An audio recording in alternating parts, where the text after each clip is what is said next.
अस्सलामु अलैकुम वरहमतुल्लाहि वबरकातुहू। अल्हम्दुलिल्लाहि रब्बिल आलमीन वस्सलातु वस्सलामु अला रसूलिल्लाहि सल्लल्लाहु अलैहि वसल्लम। दीनी भाइयों और दोस्तों, जैसा कि आप जानते हैं इस वक्त सबसे बड़ी परेशानी पूरी दुनिया में कोरोना वायरस की है। शरीयत इस्लामिया ने हमें और आपको तहारत और सफाई का हुक्म दिया है। अल्लाह के रसूल सल्लल्लाहु अलैहि वसल्लम ने इरशाद फरमाया, अत-तुहूरु शत्रुल ईमान। सही मुस्लिम की रवायत है कि सफाई आधा ईमान है। लिहाजा जहाँ पर हमें बहुत सारे एहतियाती तदाबीर का अपनाना है, वहीं पर इस चीज़ को भी हमें अपनाना है कि हम अपनी सफाई का ख्याल रखें। सफाई का ख्याल रखना, सबसे पहले हमें ये देखना चाहिए कि आपको अपने हाथों को कब धोना चाहिए।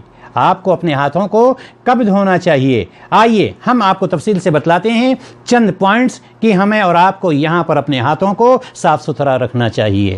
आपको ये बतला रहा था कि आपको अपने हाथों को कब धोना चाहिए। नंबर 1, खाना पकाने से पहले।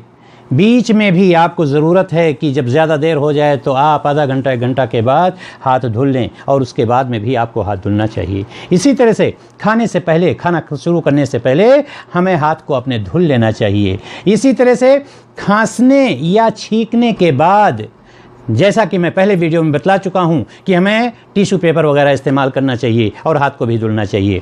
किसी बीमार शख्स की देखभाल करने से पहले और बाद में भी हमें हाथ को धुल लेना चाहिए। बाथरूम से निकलने के बाद भी हमें अपने हाथ को धुल लेना चाहिए। बच्चे का डायपर तब्दील करने के बाद, चेंज करने के बाद हाथ को धुल लेना चाहिए। जानवरों को छूने के बाद और कूड़ा करकट छूने के बाद भी हमें अपने हाथ को धुल लेना चाहिए। अल्लाह तबारक व तआला हम सबको इस बीमारी से महफूज रखे। अस्सलामु अलैकुम व रहमतुल्लाहि व बरकातुहू।